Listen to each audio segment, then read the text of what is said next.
Magandang gabi po, mga ka-BK. Welcome po sa ating Barangay Capre. Ako po muli, si Boy Capre. At isa na naman pong kwento na mula sa tunay na pangyayari ang ating ibabahagi. Pakinggan natin. Ako po si Angie. 27 taong gulang. Ang ibabahagi ko sa inyo ay hango sa aking karanasan noong ako'y nasa 20 anyos pa lamang. Taong 2015. Marahil ay may ilan sa inyo na hindi naniniwala sa aswang. At meron naman ang naniniwala. Marahil ay may ilan sa inyo na hindi naniniwala sa aswang at meron naman ang naniniwala. Sa mga hindi naniniwala, hindi ko kayo masisisi. Dahil katulad nyo rin ako na hindi naniniwala noon hanggang sa maranasan ko ang hindi ko makakalimutan na pangyayari sa aking buhay. Laki ako sa hirap. Ang aking ina ay isang labandera lamang, samantalang ang aking ama ay isang construction worker. Ako naman ay tumutulong sa gawaing bahay, at kung minsan ay ako ang nag-aalaga ng pananim naming mga gulay sa bakuran. Minsan ay may trabaho si tatay, minsan naman ay wala. Kaya talagang todo budget si nanay. Pagdating sa panggastos kapag kailangan. Dalawa lamang kaming magkapatid at ako ang panganay. Ang bunso ay lalaki. Na nung mga panahon yun ay 15 anyos pa lamang. Tag-ulan ng mga panahon na yun. Tumutulo ang tubig ulan sa sawaling bubong ng aming bahay. Magaling man gumawa ng bahay ang aking ama. Ngunit talagang kapos sa materyales na pambili na pwede sanang pangkumpuni sa bahay. Nung araw na yun ay minabuti naming lumikas na lamang sapagkat palakas na ng palakas ang ulan. Sinuong namin ang malakas na ulan kaysa mabagsakan kami ng bahay. Dahil tiyak, buhay ang kapalit nun. Nasa bukid kasi ang aming bahay at malayo-layo sa bayan. Dinala namin ang mga mahahalagang gamit dahil hindi naman ganun karami ang gamit sa bahay. Malakas ang bagyo. Ngunit sinuong namin yun kaysa naman mabagsakan kami. Wala na tayong bahay, mga anak. Pagpasensya nyo na. Hindi ko man lang napagtayuan kayo ng mas maayos na bahay. Sambit pa ng aking ama. Ayos lang po yun, tay. Ang mahalaga ay ligtas tayo at magkakasama. Sagot ko naman.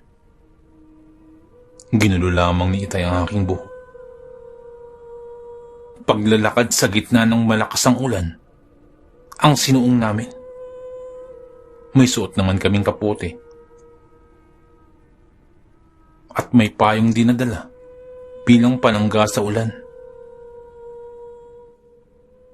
Nang medyo nakalayo na kami, ay ganun na lamang ang aking tuwa nang makitang may isang komunidad sa di kalayuan. Napatingin ako kay tatay at sinabi na may mahihingan kami ng tulong o di kayo may matutuloy ang pansamantala. Ang lupang kinatitirikan ng aming bahay ay pag-aari namin. Ngunit kailangan lang namin ng matutuloy ang pansamantala dahil sa lakas ng ulan. Lumipas pa ang kalahating oras na paglalakad namin hanggang sa nagreklamo na ang bunso kong kapatid. Pagod na raw siya. Nakahinga kami ng maluwag nang marating namin ang tila baryo na yun.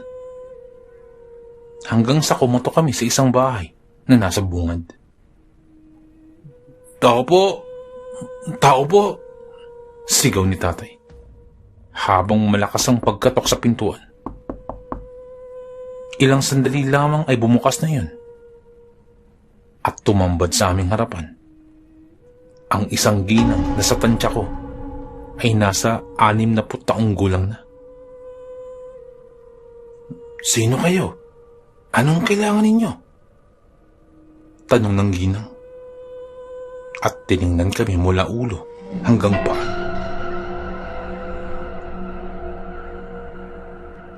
"Kung maaari po sana'y dumito po muna kami. Makikisilong lamang po habang kasagsagan po ng bagyo.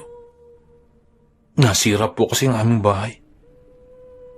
At pag umayos naman na po ang panahon, aalis din po kami kaagad. Wala lang po talaga kaming matutuluyan." Sambit ni Itay.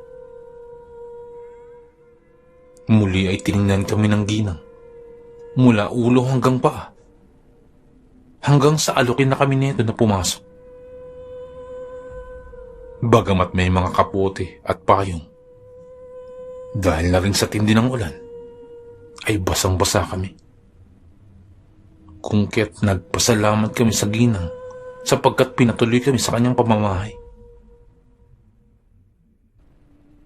Kung sa bagay, ay hindi pa naman sementado ang sahig ng bahay na aming pansamantalang tinutuluyan. Pagkapasok sa loob, ay nagtungo ang ginang sa isang pintuan at kumutok roon. Mukhang ginigising niya ang kanyang kasama. Nang bumukas ang pintuan, tumambad sa amin ang isang Ginoo na hindi nagkakalayo ang itsura sa babae. Tiningnan din kami nito mula ulo hanggang paa. "Sino kayo?" Nanlilisik ang mga matang tanong nito. Magpapaliwanag pa sana si tatay. Nang hinila ng babae ang lalaking kalalabas lamang ng pinto at hinaltak sa isang sulok. Nagsasalita ang babae habang tumatango lamang ang lalaki. Subalit hindi na namin ito naririnig. Maya-maya'y ngumiti ang mga ito na humarap sa amin. Lumapit ang lalaki at umupo sa isang sopa at sinabing dumito na daw muna kami na lubos naming ipinagpasalamat.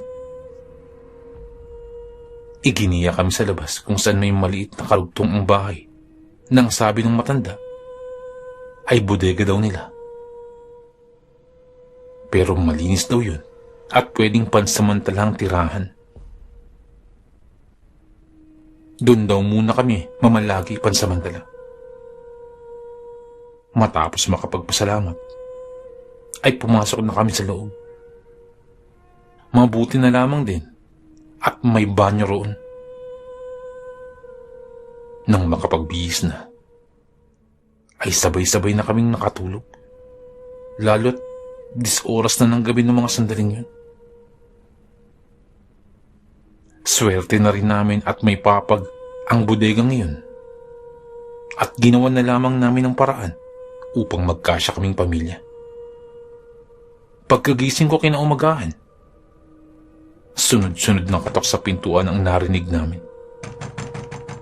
Kaagad akong tumayo dahil tulog pa ang aking mga magulang at ang nakababata akong kapatid. Binuksan ko ang pintuan at humarap sa akin ang mag-asawa na tumulong sa amin. Napangiti ako at binati ko sila ng magandang umaga. May inabot sila sa amin ng mangkok na mayroong sabaw. At sinabihan pa ako na pupunta raw dito mamaya ang pinakapinuno nila upang kausapin kami. Ngumiti lamang ako bilang tugon at saka nagpaalam sila. Inilapag ko sa mesa ang mangkok. Ngunit nagtaka ako dito sapagkat parang kakaibang amoy niya. Sabaw ba ito? Hindi ko napigilang itanong sa sarili. Biglang naisip ko ang kwento ni Itay tungkol sa isang aswang sa kung paano sila gumawa ng sabaw. Binundol ng kabang dibdib ko ng mga sandaling yun. Hindi namin kilala ang mga taong hininga namin ng tulong. Ngunit may posibilidad na baka aswang ang mga nakatira dito. Nabitin ang iniisip ko nang tanungin ako ni nanay kung anong nasa mesa. Gising na pala si inay. At ganoon din si tatay. Wala po ito, nay. Sabi ko at kinuha ang mangkok at saka itinapon ko sa banyo. Nagtataka naman si nanay. Ngunit hindi naman ito nagtanong pa. Kailangan kong maging matalino at mapagmatsyag dahil baka may binabalak sila sa amin. Nang maitapon ko niyon sa banyo at makalabas ako, ay nakabangon na rin sila tatay. Lumapit ako kay tatay at sinabing may itatanong ako sa kanya. Sinabi ko kay tatay ang mga natuklasan ko. Nakikinig lamang si tatay at nauunawaan niya ang mga sinasabi ko. Naniniwala kasi si tatay sa aswang. Lagi siyang nagkukwento sa amin tungkol sa mga bagay niya. Ako naman ay hindi pa nakakakita ng aswang. Ngunit naniniwala ako kay tatay.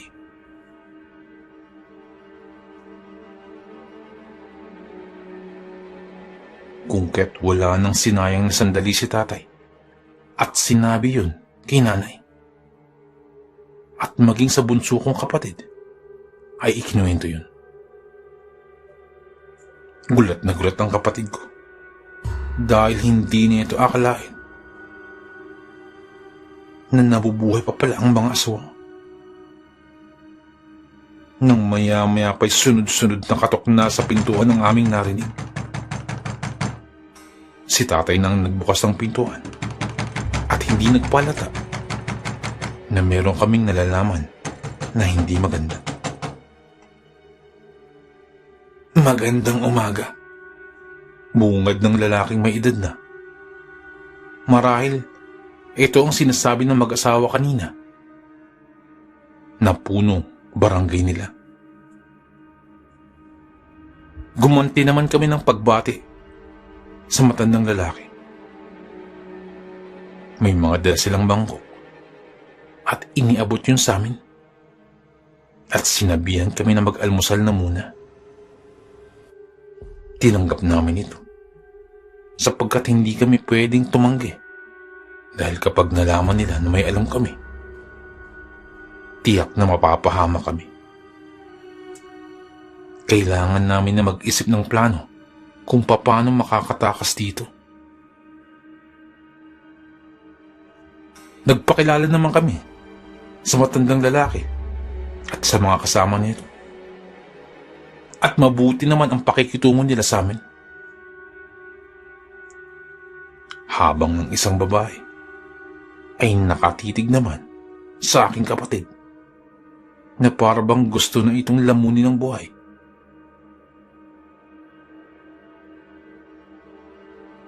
Nakikiramdam lamang ako ng mga sandaling yun. At nang mapansin nila, ay umalis na ang mga ito. At sinabihan na lamang kami na ubusin daw ang pagkain. Pagkaalis ng mga bisita, ay nagsalita na si tatay. Kailangan natin makatakas dito. Pinlano ni tatay na sa pagsapit ng dilim kami aalis upang walang makakita sa amin. May bintana sa gilid ng bahay kung saan ang likod nito ay kabukiran. Doon kami dadaan upang walang makakita sa amin habang tumatakas kami sa lugar na yun. At lalong hindi makalata ang mag-asawa na nasa katabing bahay. Tinikman namin ang lutong pagkain nila at matabang yun. Base na rin sa kwento ng aking ama, tama lahat ang sinabi nito. At tama ang kwento ni Itay. Wala kaming kain maghapon dahil kung kakainin namin ang inihanda nilang pagkain ay baka pagsisihan lang namin. Tiniis namin ang aming gutom hanggang magtakip silim. Hanggang sa lumabas na sa Itay gamit ang bintana sa likod ng kwarto.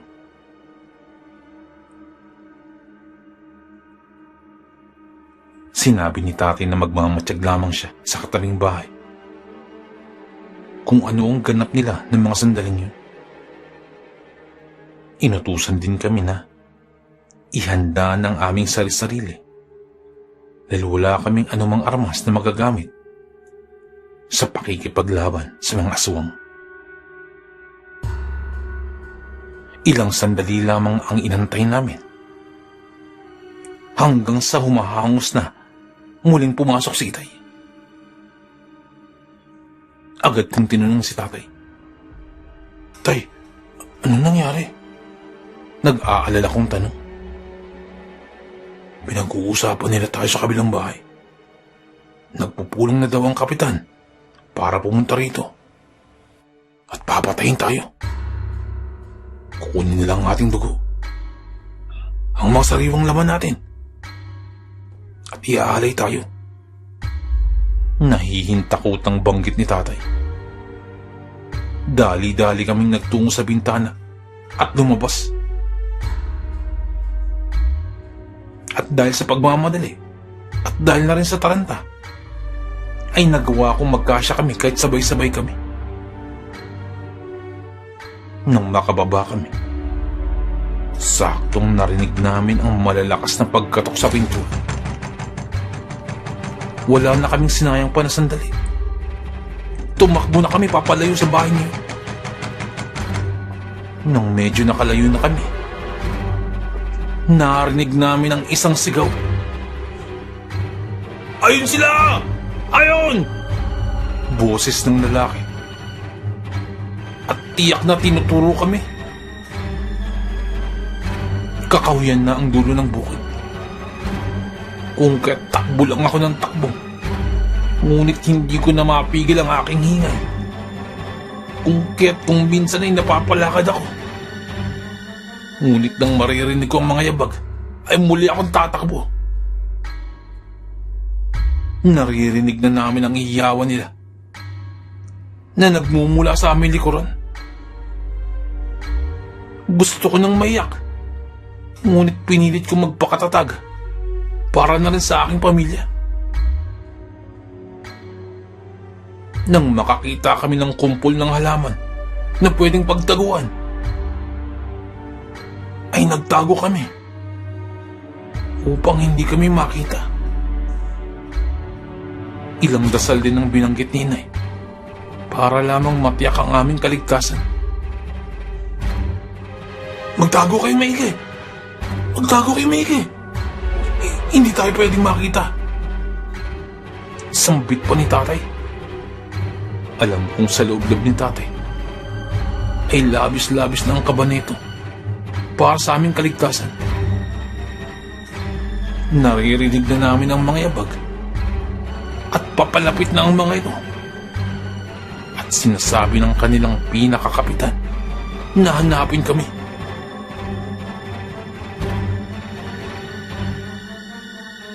Ngunit nang hindi kami makita,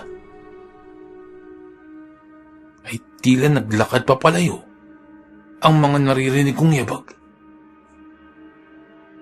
Doon ay bahagya akong nakahinga ng maluwag. At napayakap sa amin si tatay. Patawarin niyo ako, anak. Mga anak ko, patawarin niyo ako. Kung hindi dahil sa kapabayaan ko, hindi sana mangyayari ito. Hindi ko agad naisip ang kaligtasan ninyo. Sambit pa ni tatay. Hanggang sa napaiyak na lamang ito. Sinabi ko naman na ayos lamang. Ang mahalaga iligtas kami at hindi kami pinabayaan ng Diyos Ama. Nagtatago pa rin kami at nakakubli pa rin kami sa may kumpul ng halaman. Hanggang sa makaramdam na kami ng antok. At kahit sa damuhan, doon na lamang ako natulog. Mabuti na lamang din. At walang buwan ng gabi niyon. At sobrang dilim ang paligid. Dahil kung hindi iba kami nakakita sa amin. Nagising kami. Dahil sa marahang pagtawag sa amin. Dahil doon ay kagad kaming napabangon. At maya-maya pa'y napaatras nang makita ang isang matangkad na lalaki na nasa aming harapan. Sino ka? Tanong ni Itay. Natiyak ay natatakot rin. Base na rin sa boses nito. Ngunit pinaglalabanan lamang ni tatay. Ako si Doming. Medyo malayo rito ang bahay ko. Nagpapastol ako ng baka nang makita ko kayo. Anong ginagawa niyo rito? Ayos lang ba kayo? Nag-aalala na itong tanong. Hindi ka ba aswang? Biglang tanong ni Tay. Nagseryoso bigla ang itsura ng lalaki. At itinanong kung galing kami sa isang pamayanan na itinuro nito. Tumango naman si tatay at sinabing muntikan na kaming mapahamak. Inilahad ng lalaki na kinatatakutan ang lugar na yan kung saan kami tumuloy. Dahil may ilang residente na sa kanilang baryo ang nawawala. At ang hinala nila ay ang mga tao dyan ang responsable sa pagkawala ng mga ito. Sinabihan kami ng lalaki na pansamantala muna kaming tumuloy sa kanila. At bukas ng bukas ay ihahatid kami sa aming tahanan. Dahil doon ay kinapalanan namin ang aming mukha. Nakituloy kami kina Mang Doming.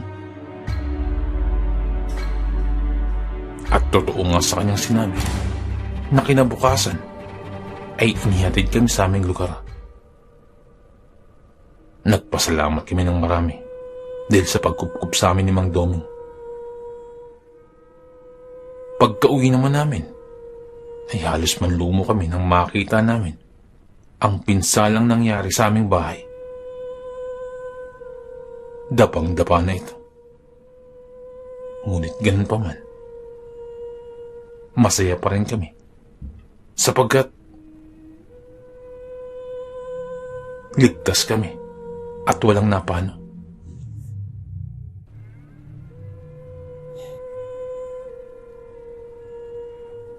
Nagawan naman namin ang paraan na maitayong muli ang aming bahay kubo.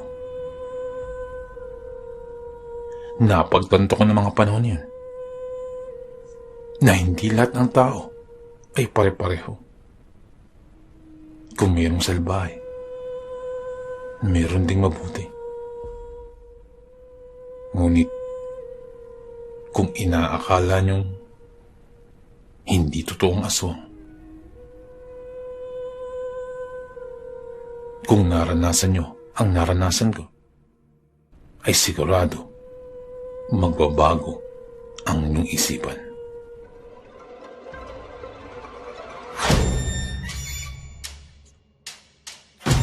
Nais ko lamang pong shout out si Ma'am Cecil Abanono, isa po nating silent listener, ma'am, maraming salamat po sa pakikinig. Shoutout po sa inyo. Shoutout din po kay Sir Camelo Aroy. Sir, maraming salamat po. At kay Sir Adrian Ramos, Sir, shoutout po. Maraming salamat po sa pakikinig. Nais ko lamang pong i-shoutout ang Arnaiz family, Jan's family. Ang shoutout pong ito ay mula po kay Ma'am Elizabeth Arnaiz. Shoutout po sa inyo. Shoutout din po kay Sir Edwin Villena, dyan po sa may Alabang Tindupa City. Shoutout po sa inyo. Shoutout din po kay Sir Julius Corpus at kay Sir Bong Layug ng Candelaria, Zambales. Shoutout po. Nais ko lamang po shoutout si Ma'am Janet Verga din po sa may Qatar. At shoutout din po kay Sir Alex of Southern Mindanao, Creepy Experience. Shoutout din po sa mga taga Sitio Badyang Tupol, West de Cabatuan, Iloilo. Shoutout po sa inyo. From Sir Rex Besite, shoutout po sa inyo. Maraming salamat po.